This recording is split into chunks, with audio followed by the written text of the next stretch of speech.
correspondent à un rêve.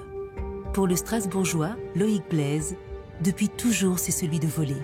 Le ciel, ça réveillait beaucoup de choses dans mon imaginaire. Et puis un jour, un pilote m'a fait monter dans un petit avion de tourisme. Et j'ai juste pas pu m'arrêter après ce premier vol. À 35 ans, Loïc a gagné tous ses galons de pilote. Pilote de ligne, pilote de voltige, instructeur. Il a aussi piloté le légendaire Catalina, un hydravion militaire américain des années 1930 que l'on retrouvera sur tous les fronts de la Seconde Guerre mondiale.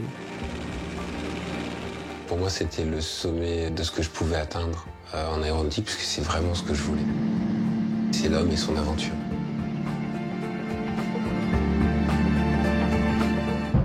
Le 3 juillet 2012, la maladie arrête Loïc en plein vol. Il apprend qu'il est atteint de sclérose en plaques et qu'il ne pourra plus piloter.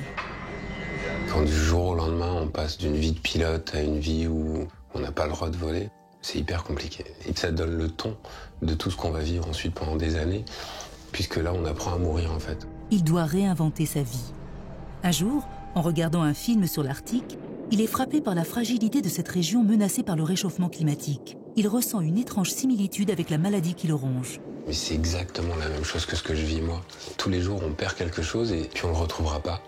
Et je me suis dit, si je voulais faire comprendre au monde entier ce que c'était qu'une sclérose en plaques, il fallait aller montrer aux gens l'Arctique. Bien. C'est décidé. Face à cette urgence, il va se battre avec ce qu'il connaît le mieux, un avion. Pendant 2 ans, Loïc mobilise toutes ses forces, rassemble des fonds et monte son projet qu'il baptise Polar Kid, l'enfant polaire, en hommage au Petit Prince de Saint-Exupéry. Et je crois qu'il faut vraiment qu'on se pose la question chez nous de comment on consomme. C'est en Arctique que se joue l'avenir du monde. Son but ? Voler vers le Grand Nord, sensibiliser les gens aux conséquences du réchauffement climatique et aussi montrer au monde entier que l'on peut résister à la maladie et réaliser ses rêves. Il obtient l'autorisation de voler, mais uniquement accompagné. Il trouve des partenaires pour concevoir un hydravion ultra léger adapté aux conditions de l'Arctique. Pour trouver son copilote, Loïc lance des appels dans le monde entier. Et c'est une légende de l'aérospatiale russe, Valérie Tokarev, qui répond présent. Ensemble, ils vont s'embarquer dans une incroyable aventure, à partir de Samara, au sud de la Russie, des forêts boréales aux plaines de Sibérie, des datchas russes aux icebergs du Grand Nord.